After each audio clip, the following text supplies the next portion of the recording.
Later, much later, I would use that same ritual on other things. On people.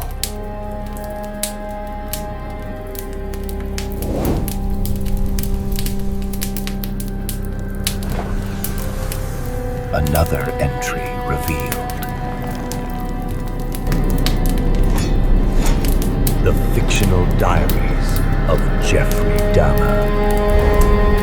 The Moving Box. How to Pack Up a Childhood. Bath, Ohio. Family home, moving. Spring 1974, fall 1977. Chapter 1. The Smell of Endings. There's a specific smell when moving boxes first come into a house that's about to die. It's not a bad smell, just dry and papery, like old books mixed with warehouse dust and the ghost of whatever cardboard factory these flat sheets came from. For most kids, I figure that smell means adventure coming. Maybe a bigger bedroom, or a house with a swimming pool, or at least a different view out the window. When those first flat stacks of brown corrugated cardboard appeared in our hallway like a paper funeral pyre, I smelled something else entirely. I smelled an ending.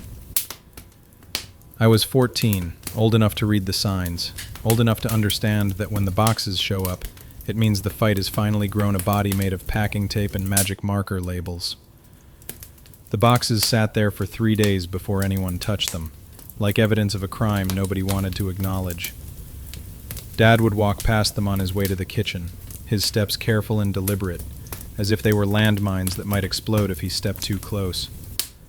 Mom would glance at them and then look away quickly, like they were something indecent she'd accidentally seen. But I studied them. I learned their dimensions, counted how many there were, estimated what kind of life could fit inside them. 27 medium boxes, 12 large ones, a stack of wardrobe containers still folded flat. Enough cardboard to contain the wreckage of 17 years of marriage. The house itself seemed to know what was coming. Little things started breaking. The kitchen faucet developed a drip that sounded like a metronome counting down to disaster. A window in the living room cracked for no reason, a thin line running diagonally across the glass, like a crack in time itself. The refrigerator's hum got louder and more irregular, as if it was struggling to maintain its rhythm in a house that was losing its heartbeat. I'd sit at the kitchen table doing homework and listen to these new sounds, the percussion section of our family's final movement. The boxes waited in the hallway like empty coffins, patient and inevitable. Oh, where are my manners?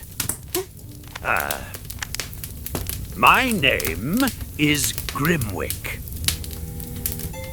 And that was just one page of tonight's diary.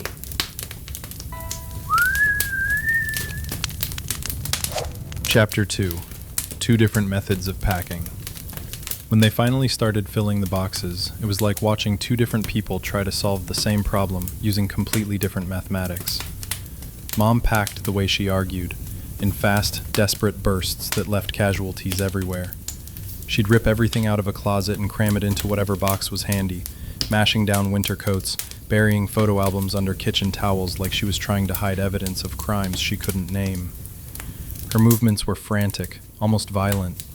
She'd grab armfuls of clothes from hangers and stuff them into boxes without folding them, without any system or logic. Dishes went in with books, silverware mixed with Christmas ornaments, everything jumbled together like ingredients in some recipe for chaos. I watched her pack her medicine cabinet one afternoon. All those little brown bottles with their typed labels, Valium, Darvon, Milltown, went into a shoebox lined with tissue paper. She handled them like they were precious artifacts, wrapping each bottle individually, making sure none of them touched each other. Her hands were steady for once, careful and precise in a way I rarely saw anymore. Dad was the complete opposite, naturally. He approached packing like a chemistry experiment, with methodical precision and systematic organization.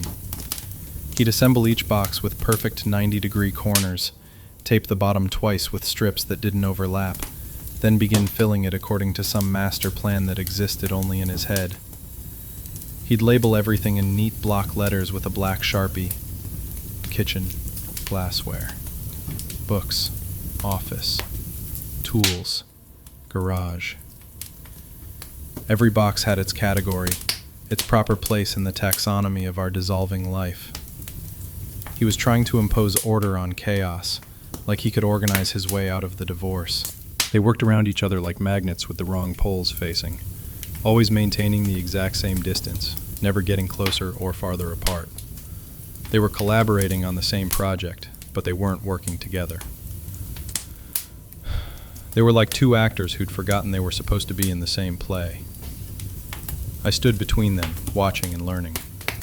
This was my graduate course in the mechanics of ending. I was learning that there were two ways to dismantle a life.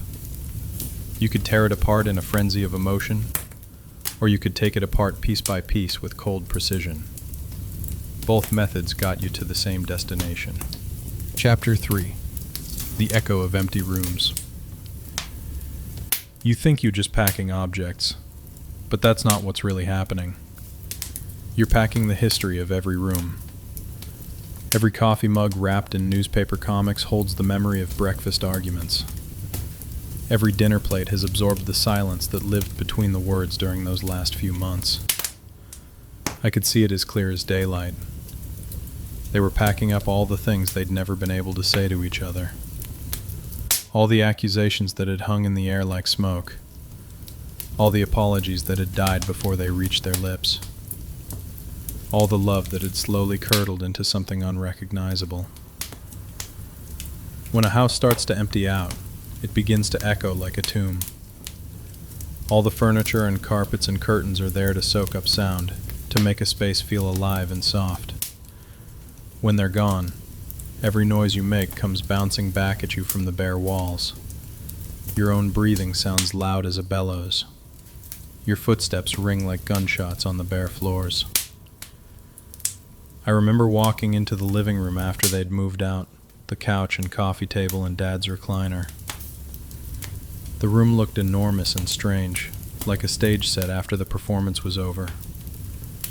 The carpet had these permanent dents where the furniture legs had been, little archaeology marks showing where our family life used to sit. My footsteps sounded different on the bare wood floors of the hallway, sharper, more final. Like I was walking through a museum of my own childhood, reading the placards that explained what used to be here, before everything important got packed away. But I liked the echo.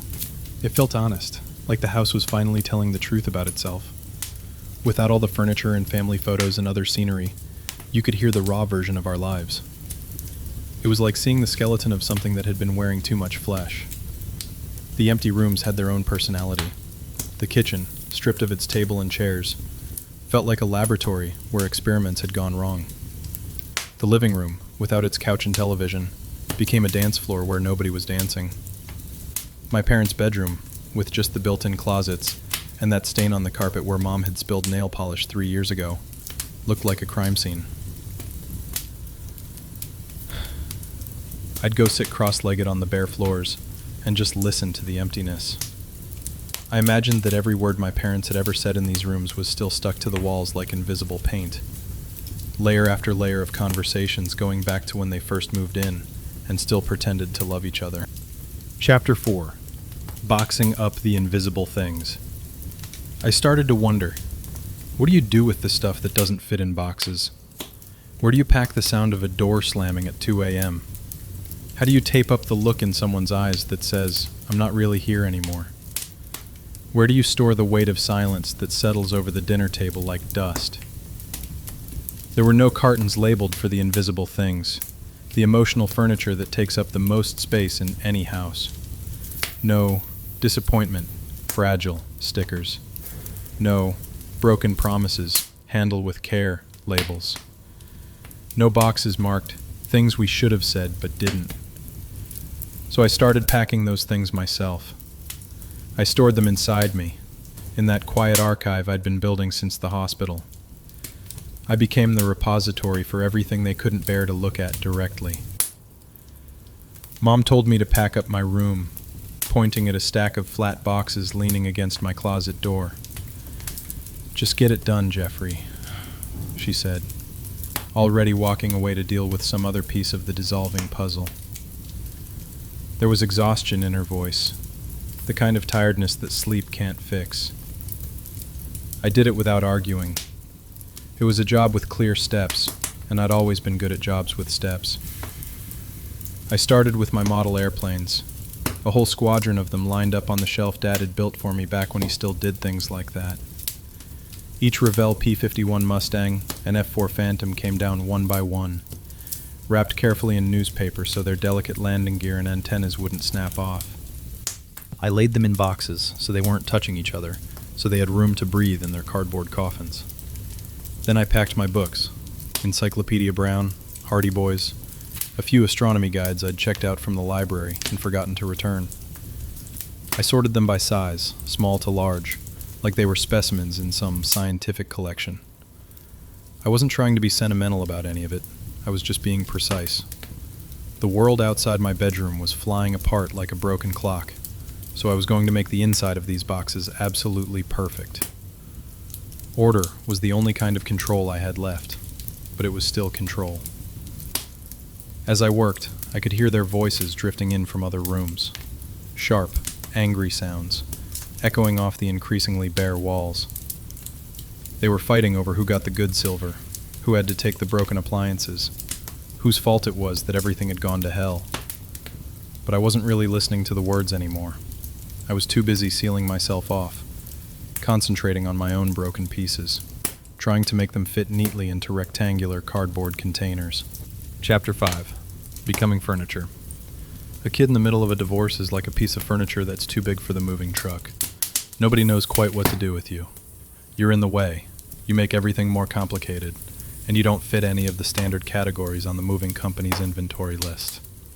That's exactly how I felt, like an object that needed to be stored somewhere, but nobody could figure out what size container I required, or which parent's new life had room for me. My little brother David was different. He was only 7, still young enough to make noise when things upset him. He'd cry or throw tantrums when they packed up his toys, and one of them would have to stop what they were doing and comfort him. All the attention that used to float around the house like background music was now focused on him like a spotlight beam. I wasn't jealous. I was relieved. It meant nobody was watching me. Nobody was paying attention to how carefully I sealed my boxes, or what expression was on my face while I dismantled my childhood piece by piece. I could be more invisible than ever, which was exactly what I wanted. But it also meant I was becoming a footnote in the story of my own family's dissolution. I wasn't part of the main narrative anymore, just a side note that someone might read if they were really paying attention. And I discovered that I liked living in the margins. When you stand at the edge of the room, you can see everything happening in the center much more clearly. During the worst fights, when their voices got so loud that the neighbors probably heard, I'd retreat to my half-packed room and continue my methodical destruction of the physical evidence of my childhood. Each toy wrapped and boxed was another memory sealed away, another piece of who I used to be, archived for storage. I developed a ritual during those weeks.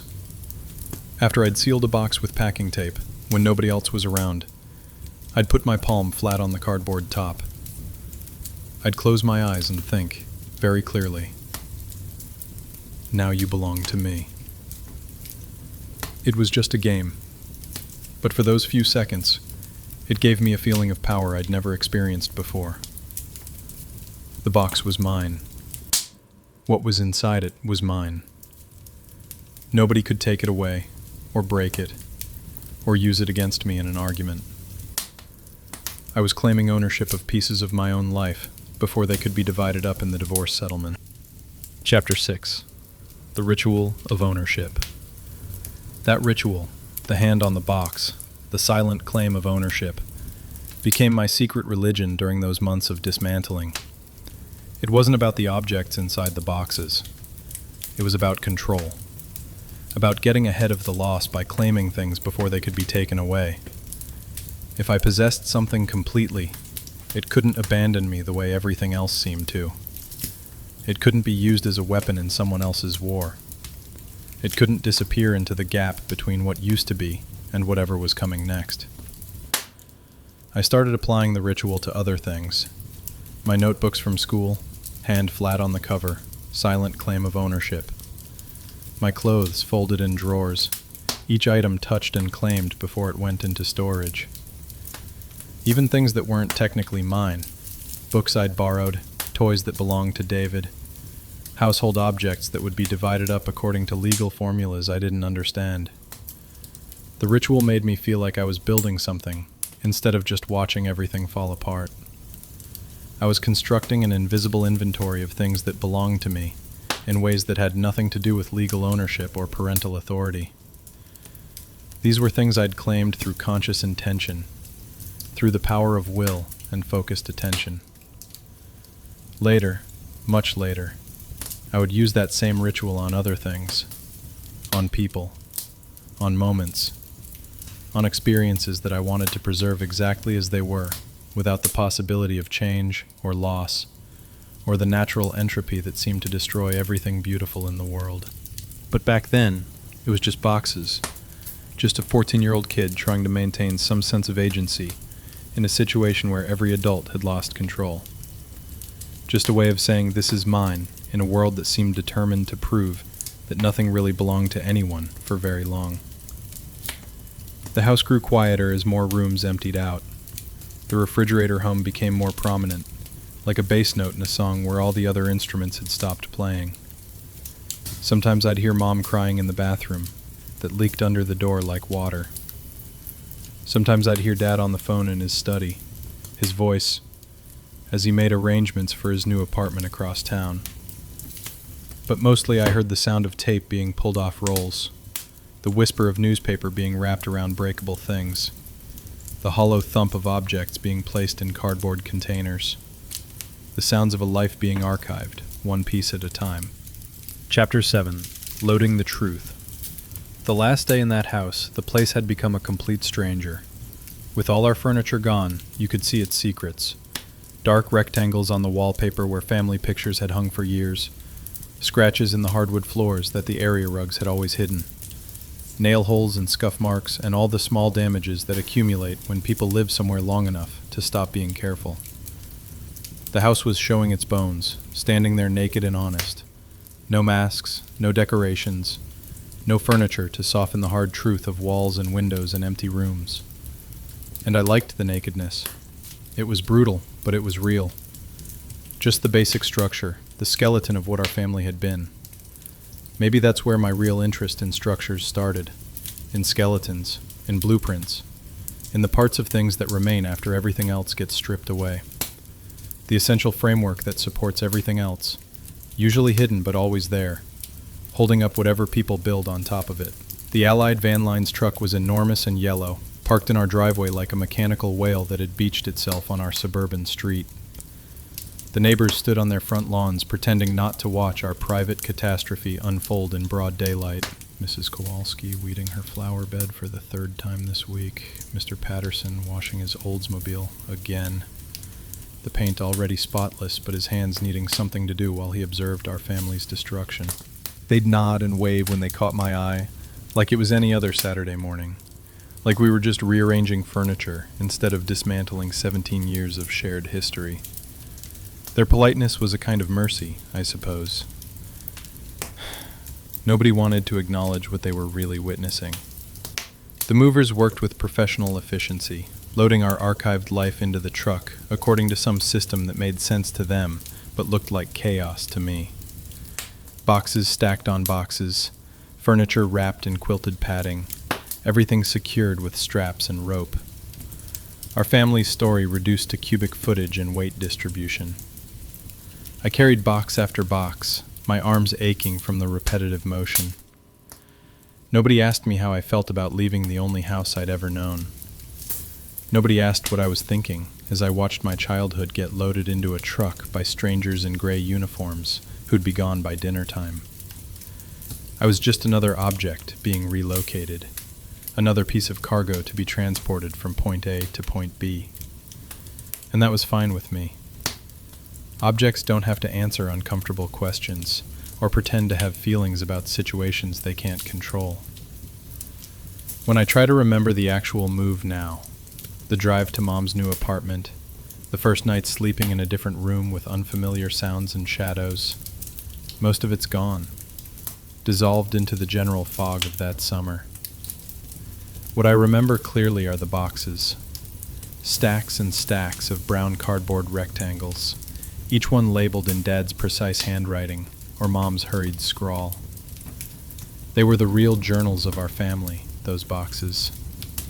They told the whole story without using any words, just objects packed in particular ways, with specific kinds of care or carelessness. The way Mom's dishes were wrapped like they were made of explosive material. The way Dad's tools were organized with scientific precision. The way my own possessions were sealed away with a ritual that nobody else understood. And I was the kid in the middle of it all, writing my own invisible diary that nobody could read. I wasn't using pen and paper. I was writing with silence and careful observation, storing everything in that organized archive I was building inside my head. That diary, the one I kept in my private mental rooms, was the only one that told the complete truth about who we really were and what was really happening to us. Not the version we presented to the neighbors or the social workers or the family court judge. The real version, with all its raw edges and uncomfortable details, and the smell of ending that had settled over everything like dust. The boxes got unpacked eventually, in Mom's new apartment and Dad's new place across town. But the lessons I learned during those months of dismantling, about ownership and control, about the difference between what people show you and what they're really feeling, about the power of claiming things before they can be taken away. Those lessons became part of my permanent foundation. The moving boxes taught me that everything is temporary, except the inventory you keep in your own head. That the most important collection isn't made of objects you can touch, but of observations you can remember. That the real power lies not in owning things, but in understanding how things work, how they break, how they can be taken apart and reassembled according to your own specifications. It was the first time I truly understood that I was the only permanent thing in my own life. Everything else, family, house, possessions, even memories, could be packed up and moved or lost or broken. But the part of me that observed and remembered and claimed ownership through pure intention, that part was mine forever. The sound of packing tape being pulled off the roll still makes me think of that summer. That long, tearing sound, like something being ripped apart slowly and carefully. It's the sound of things ending, but also the sound of taking control of how they end. And control, I was beginning to understand, was the most valuable thing you could collect. Ah. I trust you enjoyed this glimpse into a most curious diary. If so, leave behind a small token of your delight with a like, and do consider joining our circle by subscribing. And remember, ring the little bell, and you shall be the very first to know when another diary or a fresh entry emerges from the shadows. And if a whisper stirs in your mind, a thought, a riddle, perhaps a name of someone whose secrets you would dare to uncover, leave it from me below. I read them one by one. And who knows, your wish may guide my hand to the very next diary I choose from my collection.